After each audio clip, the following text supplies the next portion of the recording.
آسانی ہو گئی ہے، وہ تو ذوالحج میں گئے تھے، یہ تو محرم میں گئے کہ سال کا آغاز تھا اور سال کی خوشیاں منائی جا رہی تھی، ہمارا حسین شہید ہو گیا۔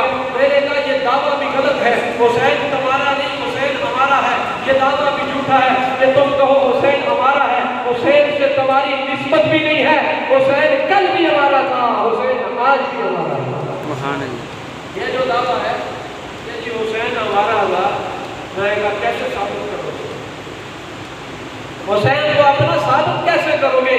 اور ذرا حسین کو دیکھتے ہیں حسین تھا کیسا؟ لیکن تو کہتا ہے محرم سال کی ابتدا تھی، ہمارا شہید ہو گیا لہذا ہمیں حق ہے ہم ماتم کریں گے۔ تو اقبال نے کیا کہا؟ روئے وہ جو منکر ہو شہادت حسین کے، ہم تو زندہ جاوید کا ماتم نہیں کرتے۔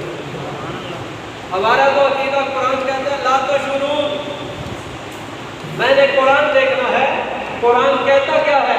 قرآن کہتا ہے تمہیں شعور ہی نہیں ہے، حسین زندہ ہے۔ قرآن کہتا ہے نا، اب قرآن کی مانے یا شیطان کی مانے؟ شیطان کہتا ہے نہیں بھی ماتم کرنا ہے، اور قرآن کہتا ہے نہیں بھائی شہید زندہ ہوتے ہیں اور زندہ کے اوپر رویا جویا۔ اب بتاؤ حسین کی شہادت کامیابی ہے یا ناکامی ہے؟ کامیابی ہے۔ پتہ نہیں آپ کو خواہش شہادت ہے یا نہیں ہے؟ آپ چاہتے ہیں کہ شہید ہو جائیں، لیکن وہ انگلی کٹا کے شہیدوں میں نام لکھا لیں، اس کے لیے کوئی ایسا کام نہیں کرنا کہ جان چلی جائے، یہ بہت مشکل بات ہے۔ لیکن حسین ابن علی رضی اللہ تعالیٰ نے اپنی جان ہتھیلی پہ رکھی ہے، حسین نے اپنی جان ہتھیلی پہ رکھی ہے۔ آج یکم محرم ہے اور آج آپ کو پتہ ہے کہ آج کا دن کس کی شہادت کا ہے؟ حضرت عمر، جی حضرت عمر۔ حضرت عمر کا نام سنا ہے؟ بولو جی۔ یہ کون تھے؟ یہ ہمارے مسلمانوں کے دوسرے خلیفہ تھے۔ کون تھے؟ دوسرے خلیفہ۔ یہ سبق بھول جاتے ہو نا، ہر دفعہ پڑھایا جاتا ہے کہ حضرت عمر مسلمانوں کے دوسرے خلیفہ تھے۔ پہلا نمبر نمازہ مست کلندر صدیق دا، پہلا نمبر۔ نمازہ مست کلندر صدیق دا پہلا نمبر، اور عمر دا دوسرا نمبر۔ نمازہ مست کلندر عمر دا دوجا نمبر، نمازہ مست کلندر عثمان دا تیجا نمبر، نمازہ مست کلندر علی دا چوتھا نمبر۔ علی دا پہلا نمبر، لیکن وہ قبضہ کرتا ہے ان تینوں کے ہاتھ میں۔ اب جو تھا وہی ہوگا نا، اس ممبر پہ پہلے ایک بندہ جمعہ پڑھائے تو اس کا پہلا نمبر ہوگا یا تیسرا ہوگا؟ اب بعد والے کہیں نہیں کہ اس کا پہلا نمبر ہے، تو میں نے کہا نبی کے مصلی کا وارث پہلے ابو بکر تھا، دوسرے نمبر پہ عمر تھا، تیسرے نمبر پہ عثمان تھا، اور پھر چوتھا نمبر علی کو ملا۔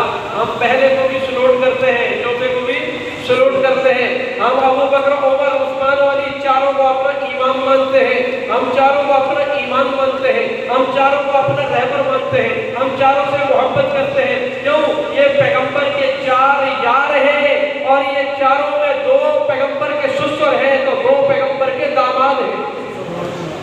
جو سسر ہے وہ بھی اعلیٰ، جو داماد ہے وہ بھی اعلیٰ۔ ہم سسروں سے بھی محبت رکھتے ہیں کیونکہ وہ باپ کا درجہ رکھتے ہیں، اور داماد سے محبت کرتے ہیں، داماد بیٹے کا درجہ رکھتے ہیں۔ اگر پیغمبر کسی کے گھر میں صحرا باندھ کے چلا جائے، پیغمبر کسی کے گھر میں بارات لے کے چلا جائے، پیغمبر کسی کی بیٹی کو اپنے گھر میں لے آئے تو وہ اعلیٰ بنے گا۔ جس کی بیٹی پیغمبر کے گھر میں آئے گی وہ بیٹی بھی اعلیٰ ہوگی، وہ سسر بھی اعلیٰ ہوگا۔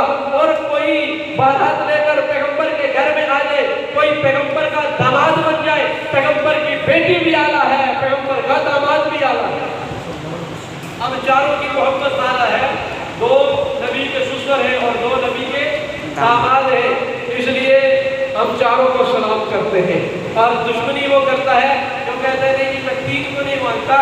میں نے کہا جنہیں پیغمبر اپنا مسلح حوالے کرتے تو نہ مانے تو تجھے شیطان کہا جائے گا۔